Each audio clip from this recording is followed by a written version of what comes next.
Hai, kita sering menjumpai orang religius yang jika mereka mendapatkan masalah, mereka akan berdoa agar masalahnya cepat selesai.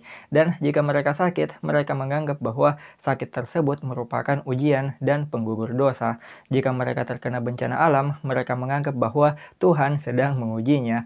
Namun anehnya, jika orang di luar agamanya atau orang yang tidak beragama itu terkena musibah, mereka menganggap bahwa itu adalah hukuman dari Tuhan yang mereka sembah karena perbuatan dosa mereka. Hal ini terkadang membuat kehidupan orang religius itu dipenuhi rasa bahagia dan optimis. Apakah memang kehidupan orang religius itu selalu lebih bahagia daripada orang non-religius? Simak video ini sampai habis, oke?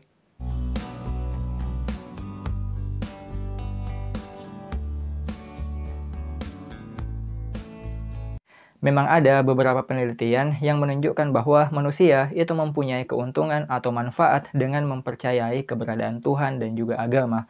Melakukan aktivitas ritual dalam agama juga sebenarnya dapat bermanfaat bagi kesehatan. Menurut penelitian, kebanyakan orang yang rajin beribadah itu mempunyai tekanan darah yang lebih rendah daripada orang yang malas atau tidak pernah beribadah. Karena ketika memikirkan tentang Tuhan, maka orang itu cenderung merasa tenang dan bahagia. Orang tua yang religius juga kebanyakan lebih mampu mendidik anaknya dengan baik daripada orang tua non-religius. Bukan hanya itu, orang religius juga rata-rata mempunyai umur yang lebih panjang. Berdasarkan hal-hal tersebut, maka tidak bisa dipungkiri bahwa mempercayai keberadaan Tuhan itu mempunyai dampak positif. Namun, bagaimana jika kita mempercayai tidak hanya satu Tuhan, tapi mempercayai banyak Tuhan? Apakah manfaatnya akan lebih besar? Berdasarkan observasi kasus di tahun 2007 oleh Mary Lefkowitz, dia mengatakan bahwa dalam agama monoteis atau agama yang mempunyai satu Tuhan, sosok Tuhan itu mempunyai sifat maha baik dan maha adil. Maka penganut agama ini akan menyalahkan dirinya sendiri ketika ada hal buruk yang terjadi. Sedangkan dalam agama politeis atau agama yang mempunyai banyak Tuhan di dalamnya, ada Tuhan atau dewa yang bertanggung jawab atas semua hal yang terjadi. Ada dewa yang menyebabkan kekacauan dan penderitaan, ada juga dewa yang baik. Maka orang penganut agama ini tingkat stresnya jauh lebih rendah dibanding orang penganut monotheis. Karena jika ada hal buruk yang terjadi, mereka tidak menyalahkan dirinya sendiri, namun menganggap hal buruk tersebut disebabkan oleh dewa yang memang jahat. Contohnya, pada agama Norse, mereka mempunyai dewa Loki, yaitu dewa yang memang jahat dan penuh tipu daya. Jadi, semua hal buruk yang dialami manusia itu disebabkan oleh dewa Loki ini. Kemudian, mereka menyalahkan dan berterima kasih kepada dewa-dewa tertentu atas segala hal yang terjadi dalam hidupnya. Pertanyaan selanjutnya adalah, bagaimana dengan orang non-religius atau ateis? Apakah hidup mereka itu tidak bahagia? Berdasarkan penelitian lain, orang yang mempunyai tingkat spiritual yang tinggi justru 3 kali lebih rentan terkena depresi dibanding orang yang sekuler. Dan meskipun agama itu dapat membuat orang lebih bahagia, namun hal lain di luar agama juga sebenarnya dapat membuat hidup seseorang itu bahagia. Seperti kondisi masyarakat yang damai, sistem ekonomi yang baik, keadilan yang dapat ditegakkan dengan baik. Hal-hal ini juga dapat membuat orang bahagia meski tanpa agama.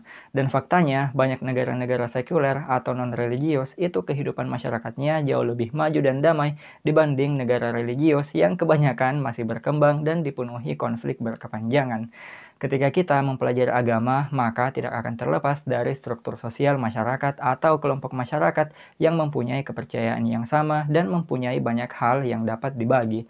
Ketika kita masih kecil, pasti orang tua kita telah memperkenalkan tata cara beribadah dan kita juga diajarkan segala hal yang berkaitan dengan agama yang kita anut.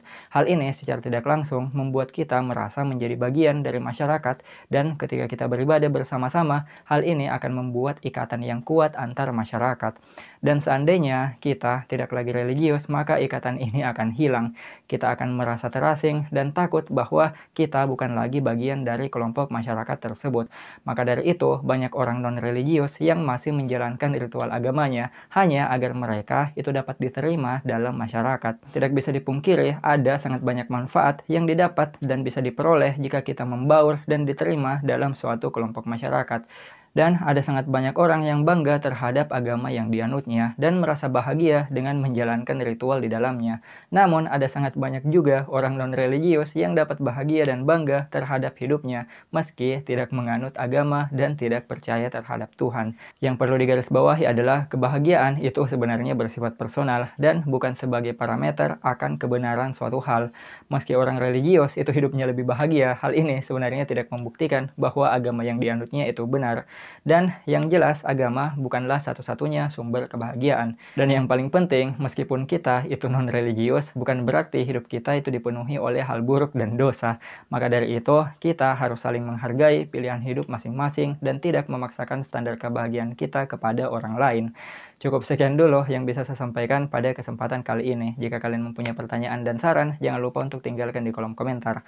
Jangan lupa pula untuk tekan tombol subscribe-nya, nyalakan loncengnya agar kalian tidak ketinggalan informasi-informasi menarik lainnya. Dan ingat teman-teman, tetaplah belajar karena sains itu indah, menyenangkan, dan mudah dipahami. See you again next time. Bye-bye.